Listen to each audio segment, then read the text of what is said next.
In the fall of 1997, a demolition crew walked into an empty department store in downtown Detroit to plan how to bring it down.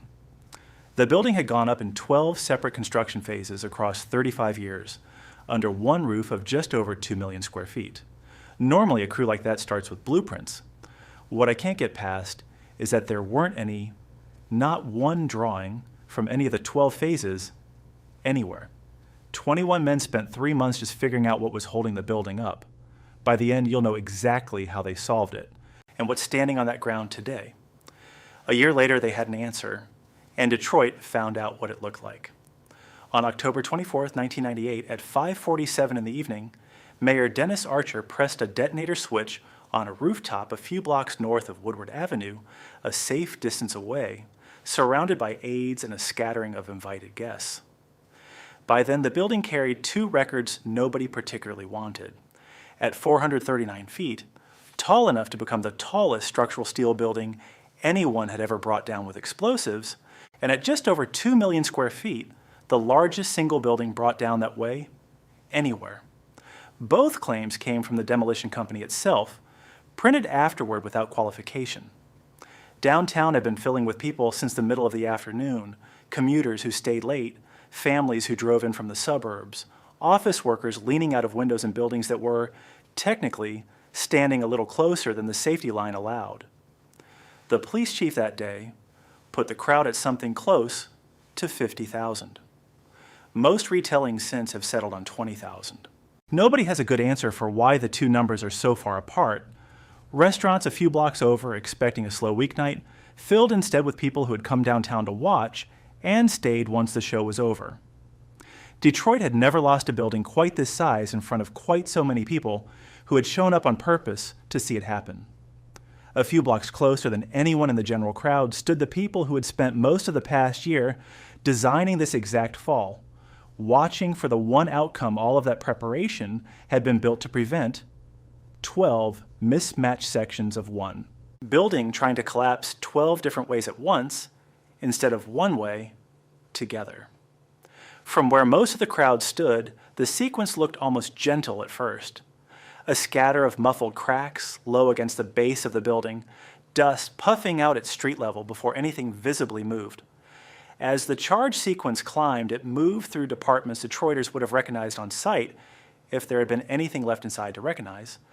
Men's suits on the 2nd floor, junior dresses on the 5th, the community auditorium on the 12th, one after another going dark, and then falling in much the same order the building had once opened for business each morning, only backward and in a fraction of the time. Then the upper floors lost whatever they had been leaning on, and 439 feet of granite and steel gave way all at once, top folding into middle, middle folding into base, the whole shape collapsing straight down rather than out toward the streets around it. That was the entire point of a design nobody in the crowd could see, keeping the fall inside a footprint roughly 420 feet by 220 feet, the same patch of ground the building had occupied for most of a century.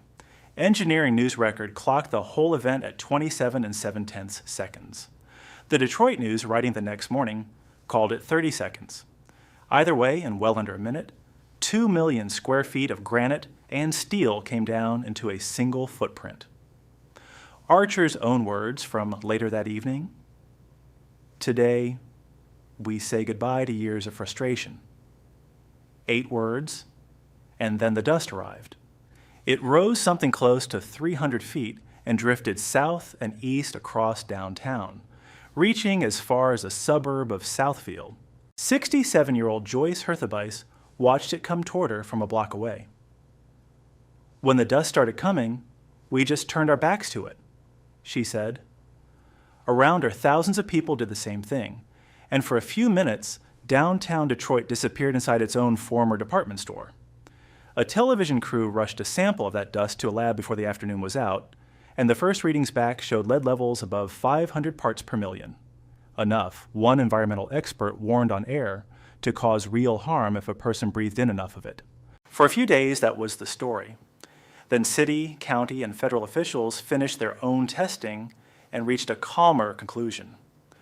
Whatever was in the dust was not enough to threaten anyone who had stood outside and watched.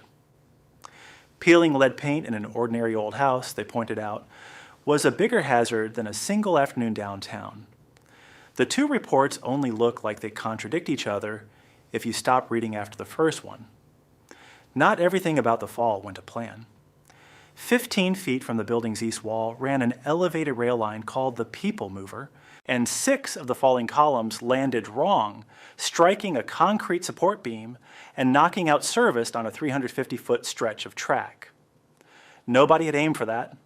The break happened almost exactly where engineers had judged the risk to be lowest, a detail that mattered later, once insurers and engineers spent months arguing over who should have foreseen it. Repairs took close to a year, and the final accounting, lost fares, plus the insurance disputes that dragged on afterward, came in above $4 million on top of the $12 million or so the implosion itself had cost. When the dust cleared, what was left stood 35 feet tall in most places and 60 feet tall where the tower had been. 660 million pounds of brick, granite, and structural steel. That's not a rounding error. That's the number.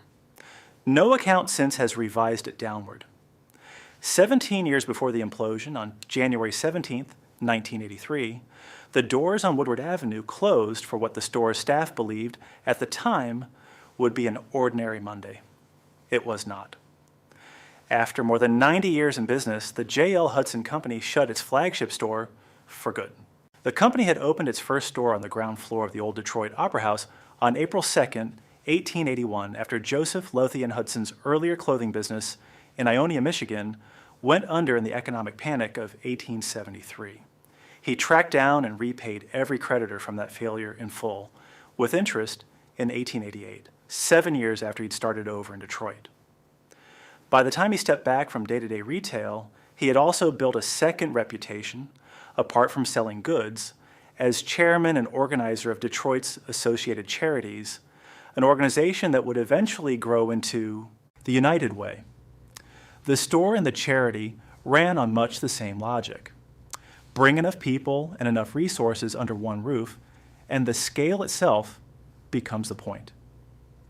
In 1891, the company relocated to the corner of Woodward and Gratiot, and what began there kept growing through 12 separate construction phases until by the early 1960s, it was recognized as the tallest department store on Earth.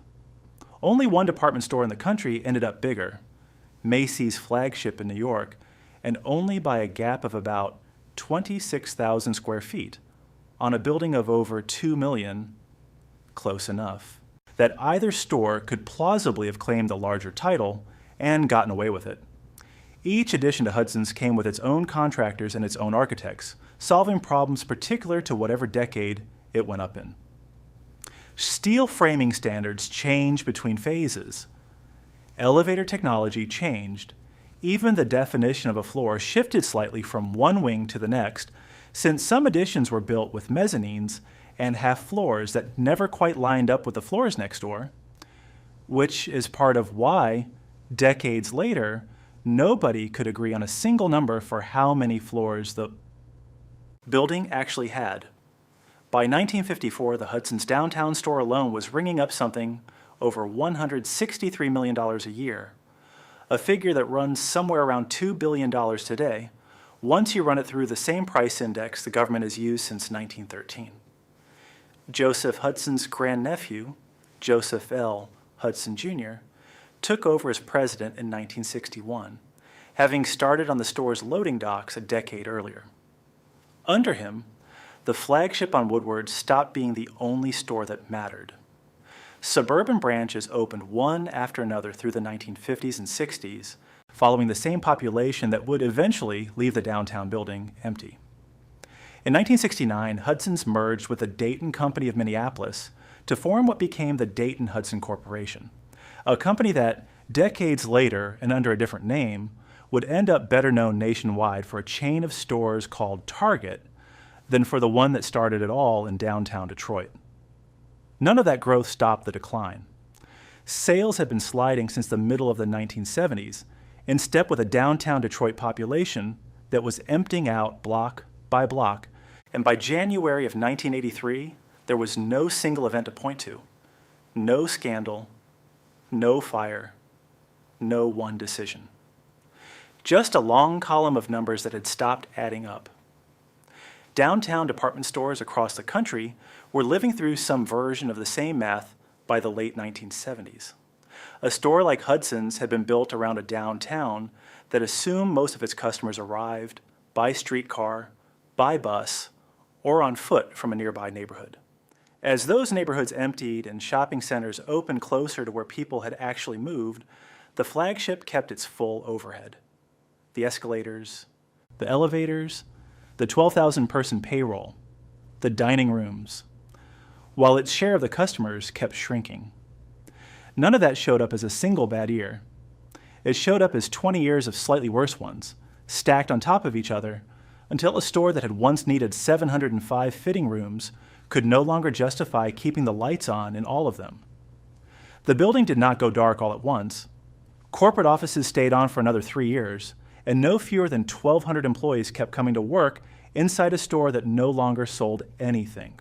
A new entrance was cut into the Farmer Street side, away from the display windows so staff could get in without walking past doors that used to open onto a perfume counter.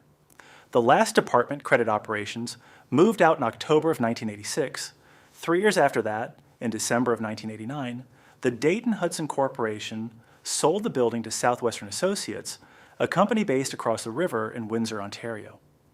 For years afterward, popular accounts of the building's fate described it as vacant for 15 years running, long enough in local retelling to sit alongside the rest of Detroit's abandoned monuments. The Detroit historian Michael Hauser has pushed back on that number more than once. By his count, the building sat genuinely empty for 8 years, not 15. A shorter stretch than a lot of the city's large vacant structures have gone unused, some for decades at a time. It is a small correction. It changes very little about what came next. What did change things slowly was asbestos. Much of the insulation and flooring installed across those 12 construction phases contained it, and before any demolition contractor could touch the building, that material had to come out, floor by floor, over months by a Chicago-based crew of about 120 workers who spent the winter of 1997 and 1998 doing work nobody downtown could see happening. None of that removal was visible from the street. Detroiters driving past the darkened building on Woodward Avenue that winter would have had no way of knowing that, behind the boarded windows, people in respirators were stripping the building down to bare steel and concrete, 7 days a week, ahead of a demolition that hadn't been publicly announced yet. The removal, combined with the demolition contract itself, was estimated at $7,100,000. Renovating the building instead, asbestos removal included, had been estimated by real estate developers who looked at the numbers at somewhere between $79 and $150 million. Nobody came forward with that much money. What came next started in the fall of 1997 when Detroit's Downtown Development Authority signed a joint venture, Walbridge, Aldinger, and Jenkins Construction, to manage a project nobody had been eager to be first to propose out loud, taking the building down. A demolition contract went in turn to Homrich, Incorporated of Detroit and North American Site Development of Boston, and they hired the specialists, a Maryland company called Controlled Demolition, Incorporated, run by the Loiseau family, 3 generations deep in the business of bringing large buildings down without hurting anyone standing nearby. That's where this really starts. Stand there a minute before all of that. Go back to a Thanksgiving morning sometime in the 1950s, because to understand why nobody, 40 years later, could reconstruct this building from scratch, you have to understand what 40 years of expansion actually built. And there is no better morning to see it than this one. Detroit's Thanksgiving parade started here in 1924, the same year Macy's started its own parade in New York. A Hudson's display director named Charles Wendell had seen a similar parade running in Toronto and brought the idea home, hiring Italian puppeteers to build oversized papier-mâché heads for the marchers, the same big heads still worn in the parade today. The holiday windows along Woodward change every year, Dressed by that same display department, and on a cold morning like this one, people stop on the sidewalk just to look before the doors have even opened. For decades, the parade route ended at Hudson's own marquee on Woodward Avenue, where Santa climbed down from his float and received from the mayor himself a ceremonial key to the hearts of Detroit's children. You're standing in that crowd now, coat buttoned against the cold, watching the floats turn onto Woodward. By the time Santa reaches the marquee, most of the crowd has already started to follow him inside, funneling through the same bronze doors that, in about 40 years, will be the last thing standing before the charges reach them. Behind you, above the store's entrance, hangs a flag that takes up most of the block. 3,700 square feet of it, each star 5.5 feet tall, each stripe 8 feet wide, run up on patriotic holidays since 1923, needing close to a mile of rope just to hang. Once the parade passes, you go inside, through those bronze doors, and the store does not feel like a single building because it isn't one. It is 12 of them, stitched together section by section between 1911 and 1946, and the seams show, if you notice them, a half step up here, a slightly narrower hallway there, an old exterior wall swallowed by a newer wing and never fully taken down. You need an elevator, and there are 76 of them to choose from. 51 for passengers, 17 for freight, 8 reserved for staff, one of them large enough to swallow a semi-trailer whole. An operator in white gloves calls out the floor, and the elevator bell rings on every stop whether anyone is getting off or not, a small metronome running underneath the larger sound of the store.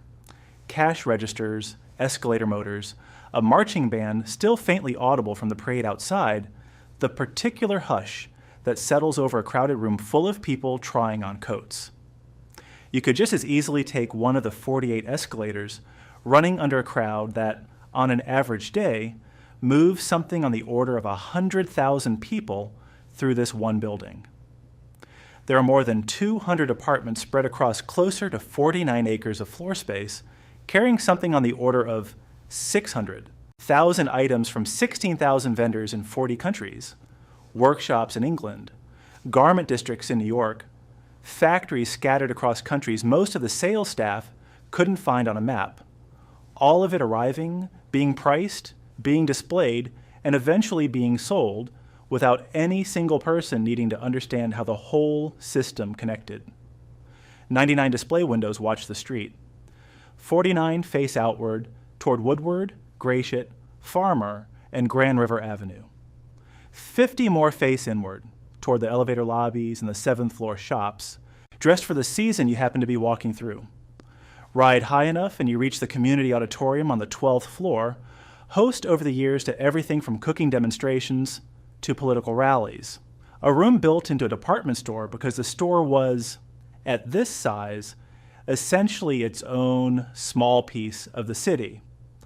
Ride down to the 2nd floor for men's suits, or up to 5 for junior dresses, and somewhere in between you lose track of how many separate rooms this one building actually contains. 49 acres of floor space is difficult to picture standing still, but it becomes obvious the moment you try to find your way back to a department you visited 20 minutes earlier and can't quite remember which elevator bank got you there. Floor directories help. Floor directories in a building added onto 12 separate times by 12 separate architects only help so much. If it's near lunchtime, you go up to the 13th floor, where the dining room serves upward of 10,000 meals a day to customers alone, not counting the 6,000 more served daily in the employee cafeteria 2 floors up. The thing to order, if you don't already know, is the Marie salad, ham, turkey, and Swiss cheese cut into strips, tossed in a mustard and egg dressing, invented somewhere in this kitchen in a year nobody wrote down. You will not find it explained on the menu. You are simply expected to have had it before. Somewhere below the sales floors, 3 transformer centers are generating enough electricity, on an ordinary day, to power a city of roughly 20,000 people just to keep this one building running. If you need to try something on, that takes longer than it should. There are 705 fitting rooms in this building spread across the retail floors, And even at that number, on a busy Saturday, there's sometimes a wait. The building has 99 restrooms in total, 39 for men, 50 for women, 10 reserved for executives. And the largest, a women's lounge on the 4th floor, has 85 stalls on its own. A saleswoman on the 3rd floor has worked here longer than some of her customers have been alive, long enough to remember several different uniforms and at least one full renovation of the counter she stands behind. She could not tell you if you asked how many total employees work in this building today. Nobody who works here really can. The number changes floor to floor, season to season, department to department. And running a building like this takes, by most counts, 12,000 people who mostly never see each other's paperwork, each department more or less self-contained, each floor answering to its own manager, the whole operation held together less by any master plan than by decades of accumulated habit and institutional memory. None of it feels temporary. None of it feels built all at once either. If you slow down enough to notice, the elevator lobby on one floor sits at a slightly different angle than the one above it, a leftover from whichever decade added that particular wing.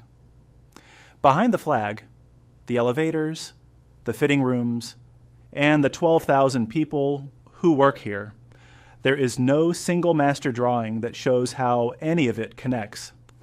Each of the 12 building phases was designed and built on its own by whichever architects and contractors were doing the work that decade.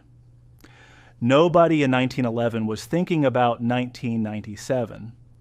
There is no single moment that captures all of it. The parade outside, the crowd inside, the elevators running constantly, the smell of the 13th floor kitchen drifting down the stairwells.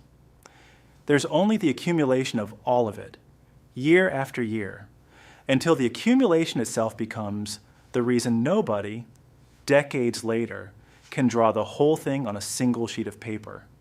That's the part that matters later, not today. This is what 40 years of habit looks like from the inside.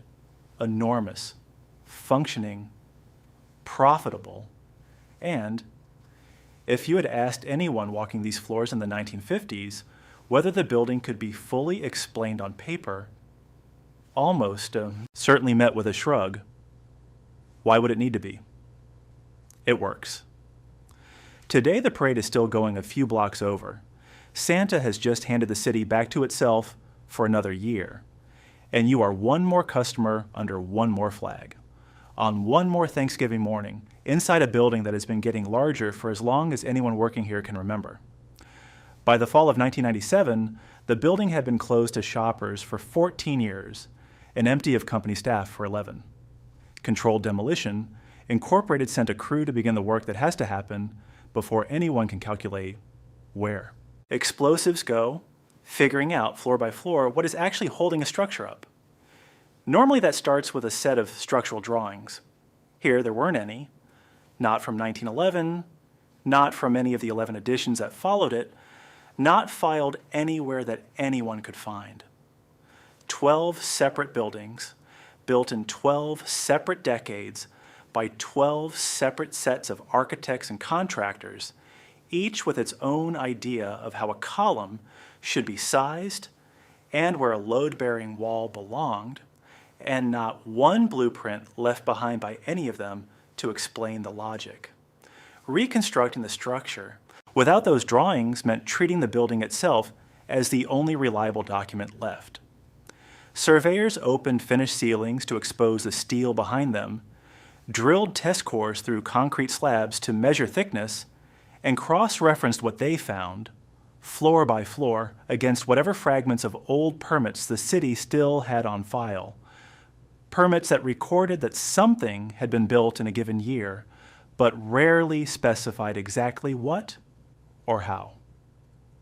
21 surveyors from Homrich and North American Site Development spent 3 months tracing load paths by hand through the empty building before controlled demolition could even begin its own 4 months of implosion design.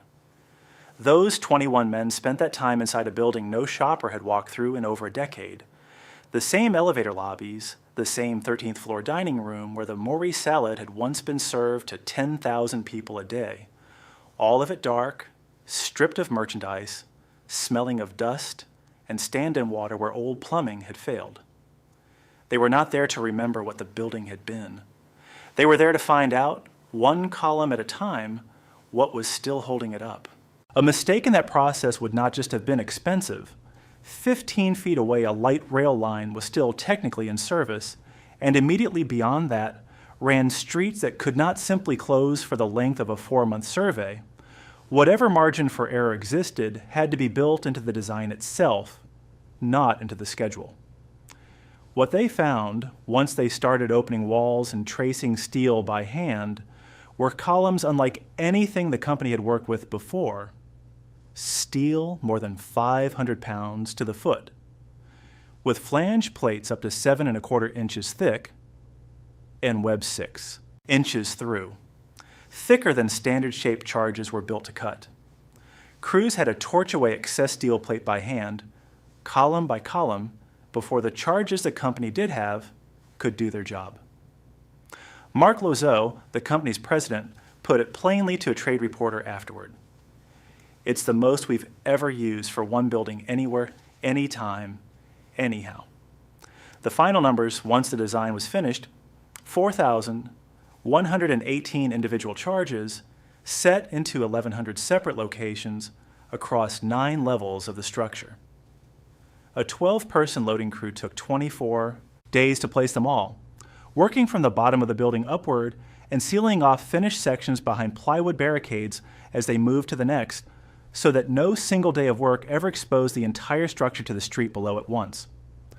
More than 36,000 feet of detonating cord ran through the frame, tied to 4,512 delay elements. 36 main firing steps, with 216 finer delays layered inside those, timed to keep the noise of 2,728 pounds of explosives from shattering every window for blocks around. Even so, the blast cracked or broke 132 windows in the empty buildings nearby. 92 of those, the company said afterward, had already been cracked before the work began.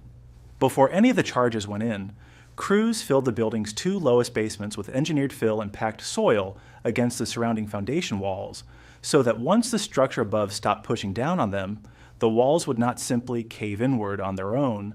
None of that shows up in a photograph of the finished blast. It is also the reason there was a controlled blast to photograph at all, rather than a structural failure nobody had planned for. None of it solved the largest open question hanging over the whole project, and it was simpler than any of the engineering and carried a risk all its own. A failed sequence in a downtown this dense would not just be an engineering embarrassment, it would mean debris in occupied streets, damage to buildings the company had no contract to touch, and a level of liability no insurer would want to underwrite twice. Would 12 separately built sections of one department store, each with its own structural personality, come down together, or would they fall apart from each other and take out something they weren't supposed to touch? The company's own term for that risk was differential natural failure. Every construction phase wanting to collapse a slightly different way. All at once, 15 feet from an elevated train line, with nothing on paper from any of the 12 original builders to say how their particular section had actually been put together. In the final days before the 24th, inspectors walked the loaded structure floor by floor one more time, checking each of the more than 4,000 charges against a master firing chart that existed nowhere else. The one document, out of everything connected to this building across 87 years, that actually mapped the whole structure in a single place. It would be used exactly once. They got one attempt to find out. For nearly 19 years after the dust settled, the block at Woodward and Gratiot stayed close to what it looked like the morning after, an empty lot, eventually converted into an underground parking garage with steel support girders left standing above the pavement, because nobody had a use yet for the ground beneath them. For most of those years, the only sign that anything had ever stood on the block was a historical marker easy to miss and easier to walk past, near a garage entrance that thousands of Detroiters used every week without necessarily connecting it to anything. Weeds grew up through cracks in the pavement in warm months, The exposed girders rusted slightly, year over year, in a climate that does that to steel left alone long enough. Detroiters drove past it, parked in it, and mostly stopped mentioning what used to be there. It is not the only such gap this city has learned to live around. A granite-fronted railway terminal, torn down a few states east, left its own scattered stone sitting in a parking lot for decades before anyone thought much about where it had come from. Detroit's version just happened to be a hole in the ground instead of a pile of stone. The record itself did not last either. For about 22 years, Hudson's held the title of tallest structural steel building ever brought down by controlled implosion until a taller, unfinished tower on the other side of the world, never occupied, never quite completed, was imploded in Abu Dhabi and took the title away. Records like that are built to be broken by something bigger, eventually. What is harder to replace is the ground itself and what eventually gets built on it. That started to change in April of 2016, when Bedrock, the real estate company founded by Dan Gilbert, bought the site from the city. Construction began that December, and even that took longer than planned. Crews digging the tower's foundation ran into buried obstructions. Nobody had fully mapped remnants of a building that had supposedly been cleared from the site entirely close to 20 years earlier. The ground kept a few secrets of its own, it turned out, long after the building above it was gone. The tower going up on the same block reached its full height, 685 feet, in April of 2024, making it the second tallest building in Michigan, behind only the Renaissance Center a few blocks away. A 12-story office and retail building on the same footprint opened its doors on October 9th, 2025, with tenants including J.P. Morgan Chase and General Motors. Between them, those two companies are expected to bring thousands of employees back to a single block downtown, a comparable scale, though not remotely the same jobs, as the 12,000 people who once punched a clock in the building that stood exactly here. General Motors, in fact, is set to leave the Renaissance Center itself, the tower that has been Detroit's tallest building and the company's headquarters for decades, for a shorter building standing on ground once occupied by a department store. The taller tower on the Hudson site, a hotel and 97 residences, is scheduled to open in 2027. None of the numbers from 1998 transferred forward to the new building. The tower does not claim to be the tallest anything in Detroit or anywhere else. It is simply taller than what it replaced on the same rectangle of ground, measured by an entirely different set of engineers working from an entirely different set of drawings. Drawings that this time actually exist, filed and backed up in more than one place. The old address was 1206 Woodward Avenue. The new development sits on the same block, a few doors up, at a height more than 200 feet taller than anything that stood there before. But height was never really the number that mattered most here. There's a smaller one worth sitting with before this ends, and a smaller question too. The one about what actually remains of the old building as opposed to what has simply replaced it. A tower is not a remnant. A tower is a different building on the same ground, built by people who never worked a single day inside the one that came before it. In the days after the implosion, Homrich Wrecking, the company that had spent months tearing the building's interior apart before the blast even happened, offered up more than 2,600 bricks from the wreckage to a Goodwill store in the area. They sold out in 2 days, $5 a brick. 2,600 separate transactions, each one $5, each one a small piece of a building that had, only days earlier, held 2 world records nobody could think of a practical use for anymore. Some of those bricks likely sit within a few miles of where they were made. Others may have traveled considerably further, carried out of state by visitors who happened to be downtown that week, and wanted something to take home besides a photograph. Somewhere in the Detroit area right now, in houses that have nothing to do with department stores, there are pieces of granite and clay that used to be part of the tallest structural steel building anyone had ever brought down with explosives, sitting on a shelf, propping open a door, holding down a stack of papers nobody's gotten around to filing. A $5 brick outlasts almost everything a demolition company can put a number on. That's the one I think about more than the tower. One more thing we had and set down and walked away from.